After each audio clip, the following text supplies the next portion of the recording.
रणजीत सिंह कुशवाहा जी, राकेश पांडे जी, पवन गौतम जी, बहन कविता पासी जी, बहन कल्पना सोनकर जी, और आज इस विशाल जनसभा में आए हुए प्यारे भाइयों, बहनों, माताओं और मेरे जिगर के टुकड़े जैसे युवा मित्रों, आप सभी को नमस्कार।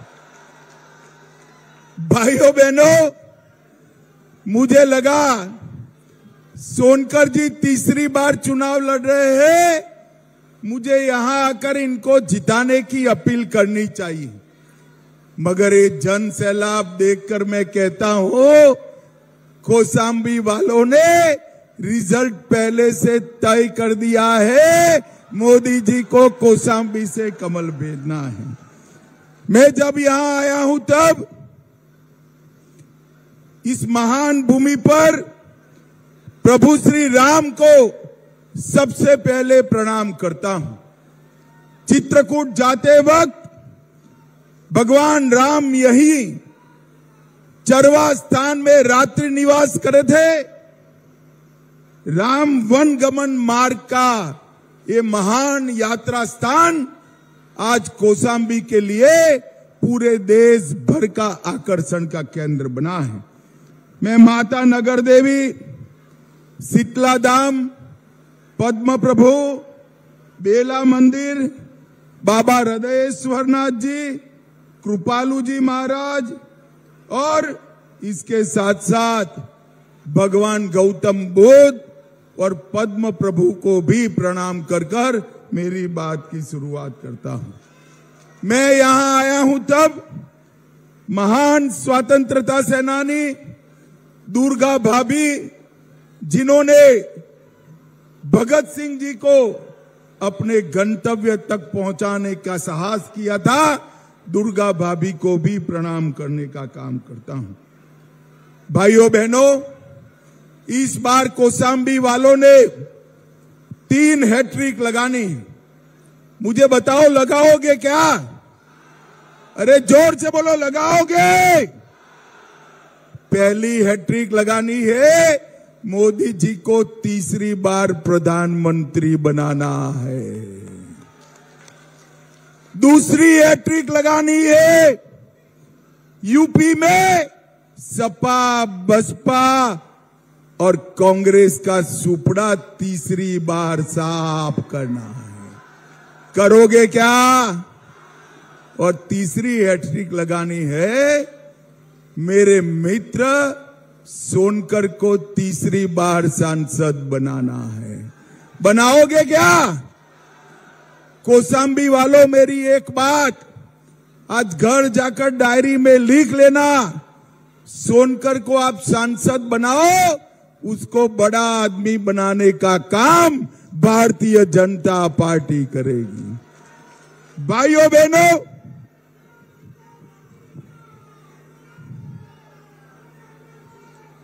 भाइयों बहनों, 3 चरण समाप्त हो चुके हैं। कौशाम्बी वालों, 3 चरण का रिजल्ट जानना है क्या? जोर से बोलो, जानना है? देखिए भैया, 3 चरण में मोदी जी 200 पार करने की कगार पर है, चौथे चरण में 250 पार करा देना है। और चौथे चरण में हमारा कौशाम्बी भी है। भाइयों बहनों, मैं सीधा मुद्दे पर आता हूं। हजारों लोग चिलचिलाती धूप में यहां पर खड़े हैं। मैं तो सोनकर को डांटना भी चाहता हूं, मंडप इतना छोटा लगा दिया, आपके इसके लिए प्यार का अंदाजा भी उसको नहीं है भैया।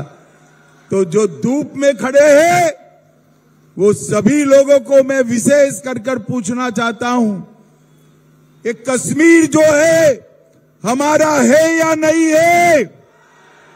अरे जोर से बोलो, है या नहीं है? ये खड़गे जी कहते हैं राजस्थान और उत्तर प्रदेश वालों का कश्मीर से क्या लेन देन। अरे खड़गे महाराज, 80 पार कर गए, मगर आपको मालूम नहीं पड़ता, कौशांबी को जान नहीं पाए। कौशांबी का बच्चा बच्चा कश्मीर के लिए अपनी जान देने के लिए तैयार है, जान देने के लिए। भाइयों बहनों, कश्मीर में अब तक एक कांग्रेस सपा बसपा ने धारा 370 को अपने अनौरत संतान की तरह संभाल कर रखा था। आपने मोदी जी को दूसरी बार प्रधानमंत्री बनाया। मोदी जी ने धारा 370 को 5 अगस्त 2019 को धारा 370 को समाप्त कर दिया भैया, समाप्त। और एक कश्मीर से हमेशा के लिए आतंकवाद को समाप्त कर कर कश्मीर को भारत का अभिन्न अंग बनाने का काम नरेंद्र मोदी ने किया। भाइयों बहनों, ये दो शहजादे जो है अखिलेश और राहुल बाबा, वो कहते हैं कि हम आएंगे तो धारा 370 को वापिस लाएंगे। मुझे बताइए कौशांबी वालों, धारा 370 वापिस आनी चाहिए क्या? जोर से बोलो, आनी चाहिए।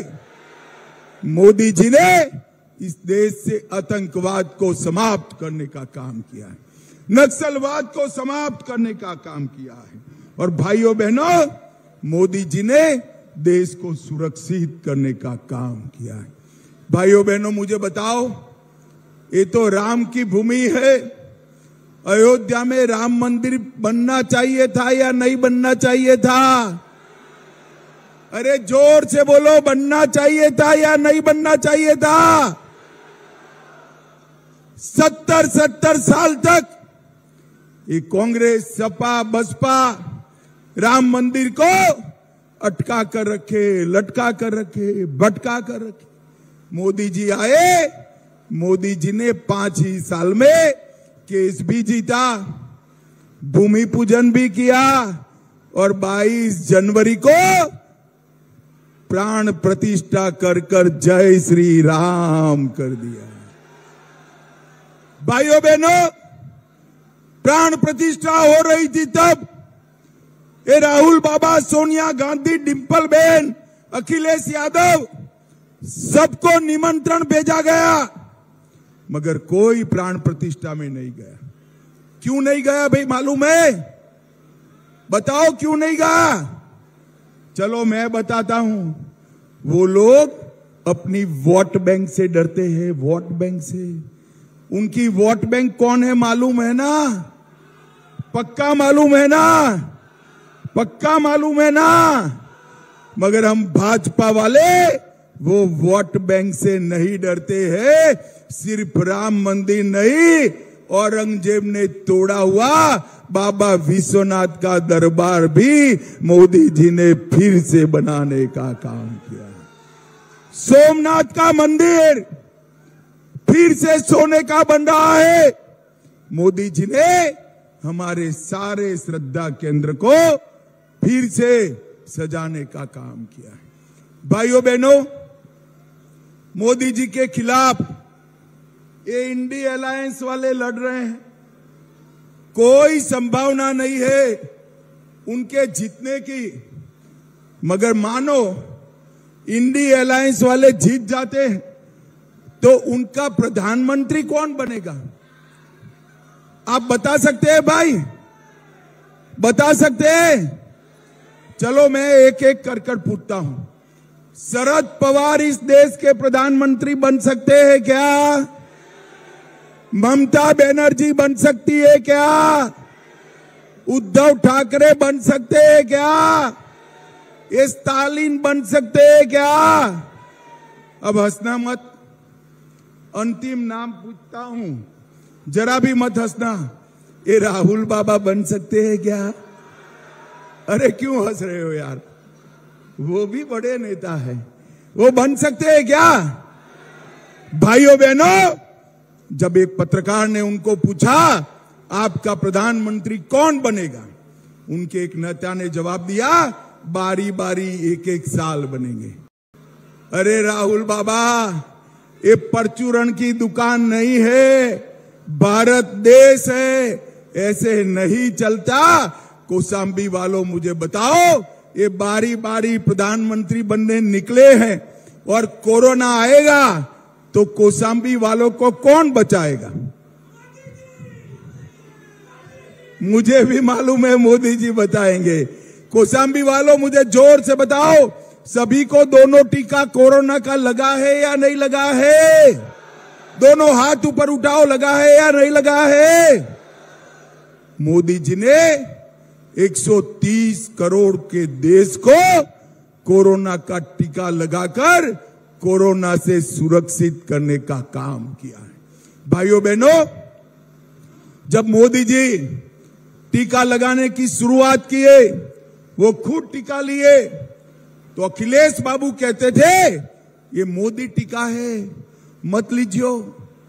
मगर अच्छा है यूपी वाले अखिलेश का नहीं सुनते, सबने ले लिया। जब अखिलेश ने देखा कि सबने टीका लिया है, डिंपल भाभी को लेकर रात को अंधेरे में वो खुद टीका लगाकर चले आए। बोली, अरे अखिलेश बाबू, शर्म करो, शर्म करो।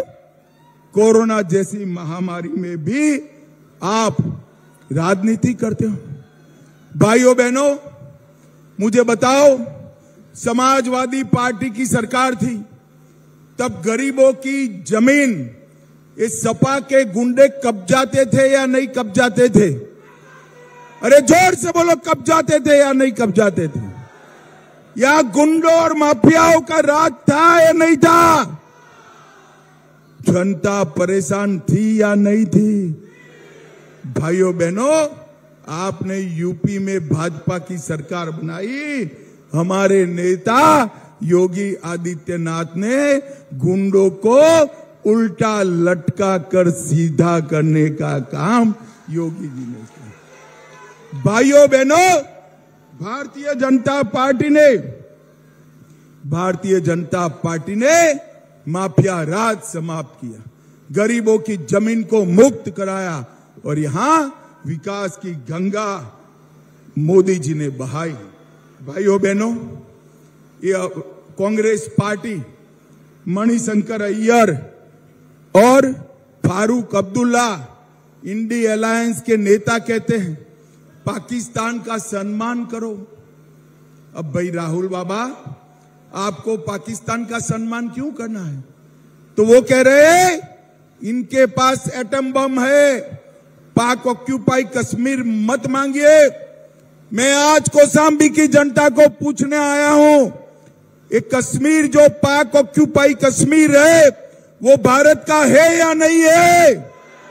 जोर से बोलो, है या नहीं है? अरे राहुल बाबा, आपको डरना है तो डरिए एटम बम से, हम नहीं डरते हैं। पाक ऑक्यूपाई कश्मीर भारत का है और हम वो लेके रहेंगे। भाइयों बहनों, तुष्टीकरण की राजनीति के लिए इन्होंने ढेर सारे काम किए। हमेशा एक कांग्रेस पार्टी ने बाबा साहेब आंबेडकर का अपमान किया, उनको चुनाव हरवाने का काम किया, भारत रत्न नहीं दिया। मोदी जी ने 14 अप्रैल को राष्ट्रीय समरसता दिन घोषित किया। इसके साथ साथ मऊ, लंदन, नागपुर, दिल्ली और मुंबई बाबा साहब से जुड़े हुए 5 स्थानों को डेवलप कर तीर्थ स्थान बनाने का काम हमारे नेता नरेंद्र मोदी जी ने किया। नरेंद्र मोदी जी ने। भाइयों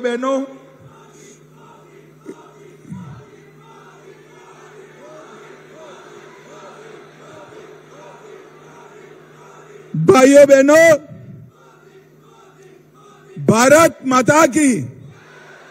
भाइयों बहनों, ये सोनकर देखने में ऐसा सीधा साधा लगता है, मगर सीधा साधा है नहीं। मैं आपको बताता हूं, जब कौशाम्बी की बात आती है तो किसी भी बड़े से बड़े मंत्री से झगड़ा कर कर कौशाम्बी के विकास के लिए काम करने वाला है सांसद।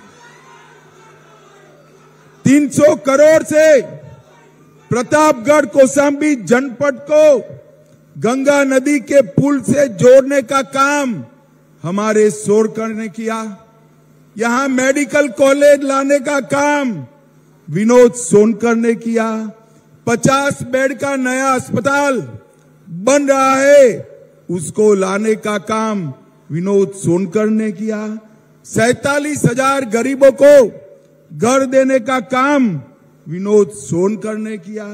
उज्ज्वला योजना में 2 लाख माताओं को गैस का सिलेंडर देने का काम विनोद सोनकर ने किया।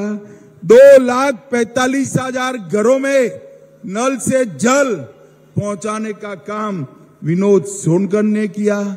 4 लाख शौचालय गरीबों के घर में बनाए। 2 लाख किसानों को 6,000 रुपया प्रति साल का किसान सम्मान निधि दिया और 16,000 लाभार्थियों को मुद्रा का लोन दिलाने का काम विनोद सोनकर ने किया। और हमारा कौशाम्बी का जो केला है ना, केला, कौशाम्बी में केला ज्यादा होता है ना भाई, अरे बोलो तो होता है ना। केले को 1 डिस्ट्रिक्ट 1 प्रोडक्ट भी विनोद सोनकर ने किया। मुझे बताओ भाई, ये समाजवादी पार्टी हमारे कौशाम्बी का विकास कर सकती है क्या? जोर से बोलो, कर सकती है क्या? मोदी जी ही उत्तर प्रदेश का विकास कर सकते हैं। मोदी जी ही उत्तर प्रदेश को आगे बढ़ा सकते हैं। माताओं, भाइयों, बहनों, ये विनोद सोनकर को जो वोट देंगे, एक एक वोट नरेंद्र मोदी को प्रधानमंत्री बनाने के काम में आएगा। प्रधानमंत्री बनाने के काम। मुझे बताओ, विनोद सोनकर को कमल के निशान पर बटन दबाएंगे क्या? ऐसे नहीं होता भाई। मैं समझ सकता हूं आप धूप में खड़े हैं, मगर दोनों हाथ उठाकर जवाब दीजिए, विनोद सोनकर को वोट देंगे क्या? तीसरी बार सांसद बनाएंगे? 400 पार कराएंगे? मोदी जी को फिर से प्रधानमंत्री बनाएंगे? तो मेरे साथ दोनों हाथ उठाइए, उठाइए दोनों हाथ, विजय के संकल्प की मुट्ठी भींचे और प्रचंड आवाज से बोलिए, भारत